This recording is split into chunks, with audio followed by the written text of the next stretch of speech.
भैया हो एक जानी को मरद ड्राइवर मिलल बा आ उनकर सखी पूछतानी कि ये सखी गौना के रात कैसे बीतता। तो हाल चाल बतावती अपना सखी से कैसे बतावत बा गाना में सुनल जा। और कैसे भइल गलिया लाल जन पूछा, और ये सखी सैया का हाल जन पूछा। कैसे भइल गलिया लाल जन पूछा, ये सखी सैया का हाल जन पूछा। रोजे रोज रतिया का सहिल हम खतरवाए सखी, तो उच्च खल देखे न मिलल बा महरद ड्राइवर वाए सखी। तो उच्च खल देखे न मिलल बा महरद ड्राइवर वाए सखी। तो दोस्तों यह न्यू ट्रैक मैटर मुखड़ा आपको कैसा लगा? अंतरा और जबरदस्त लिखा हूँ, तो अंतरा सुनिए। सुनाने से पहले एक छोटा सा रिक्वेस्ट, ऐसा ही फ्री में मैटर पाने के लिए हमारे चैनल को सब्सक्राइब कर लीजिए, क्योंकि ऐसा ही सुंदर सुंदर मैटर मैं हमेशा लेकर आता हूँ। तो बेल आइकन की घंटी प्रेस कर लीजिएगा ताकि सबसे पहले सुनकर आप इसे गा सकें। तो लीजिए अंतरा सुनिए। तनिको ध्यान नइखे देता हमरा एज पर, चाहत के उनास कदी हमरा के सेज पर। तनिको न ध्यान देता सहिया हमरा एज पर, चतिए के नास दे लागता उसेज पर।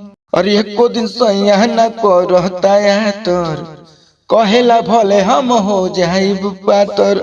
रोज भोर हरिया में कहे बनाली जतरवाए सखी, तो उच्च खल देखे न मिलल बा महरद ड्राइवर वाए सखी। तो उच्च खल देखे न मिलल बा महरद ड्राइवर वाए सखी। वकील बागी पंकज बिरजेश कैसे तोहके टोकी, अरे हारन समझ के दबा देनी टोटी।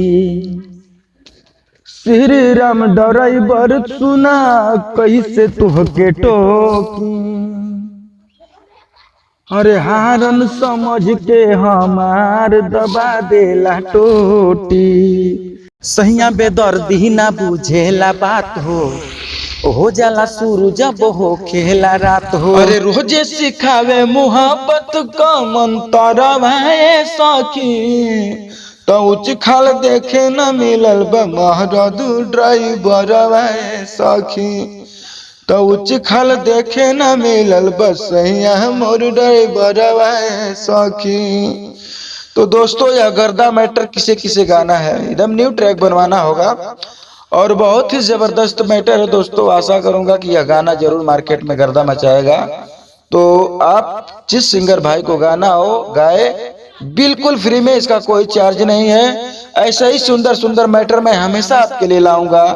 तो आप चैनल को अब तक सब्सक्राइब नहीं किए कर लीजिए, वीडियो को लाइक कर दीजिए, शेयर कर दीजिए। फिर मिलूंगा एक शानदार मैटर के साथ, तब तक के लिए जय हिंद, जय भोजपुरिया समाज। आप बने रहे हमारे कवि की रचना में।